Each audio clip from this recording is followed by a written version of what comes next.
Operation সিঁদুরের সাফল্যের পর অনেকেই ভাবতে শুরু করেছিলেন বোধহয় অপারেশন এখানেই শেষ। যদিও অপারেশন যে এখানে শেষ নয়, এইটি যে চলতে থাকবে। পাকিস্তানের সমস্ত জঙ্গি ঘাঁটিকে ধ্বংস করার পাশাপাশি এতদিন পর্যন্ত পাকিস্তানের বিরুদ্ধে যে সমস্ত অভিযোগ বারবার ধরে ভারতের তরফ থেকে তোলা হয়েছে, সেই সমস্ত অভিযোগের সত্যতা প্রমাণ হাতে রেখেই যে ভারত আক্রমণে যাচ্ছে তা কার্যত পরিষ্কার করে দেওয়া হচ্ছে। দেশের একাধিক জায়গা থেকে এই সংক্রান্ত বার্তা বারবার ধরে উঠেছিল যে কবে জবাব দেবে হচ্ছে ভারত অপারেশন সিঁদুরের মধ্যে দিয়ে। সেই জবাব অবশ্যই ভারত সরকারের তরফ থেকে দেওয়া হয়েছে, কিন্তু সেই জবাব দেওয়ার পরে থেমে থাকার কোনো জায়গা যে তৈরি হয়নি তা কার্যত বুঝিয়ে দেওয়া হচ্ছে।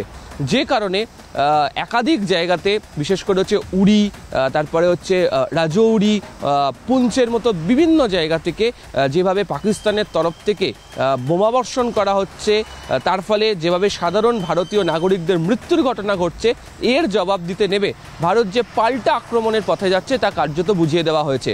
এবং সে কারণেই সর্বদলীয় বৈঠকের মধ্যে আজকে রাজনাথ সিং যেমন উল্লেখ করেছেন যে অপারেশন সিঁদুর অনগোয়িং প্রসেসের মধ্যে দিয়ে রয়েছে, একই সঙ্গে এই অপারেশনে তারা যেমন 100-এর বেশি জঙ্গিকে কেস করেছেন এবং এই পদ্ধতিকে বজায় রেখেই যে তারা এগোতে চলেছেন, সেই বিষয়টাও আজকে বুঝিয়ে দেওয়া হলো। ক্যামেরা সুব্রত জানার সাথে আবির ঘোষাল, নিউজ 18 বাংলা, দিল্লি।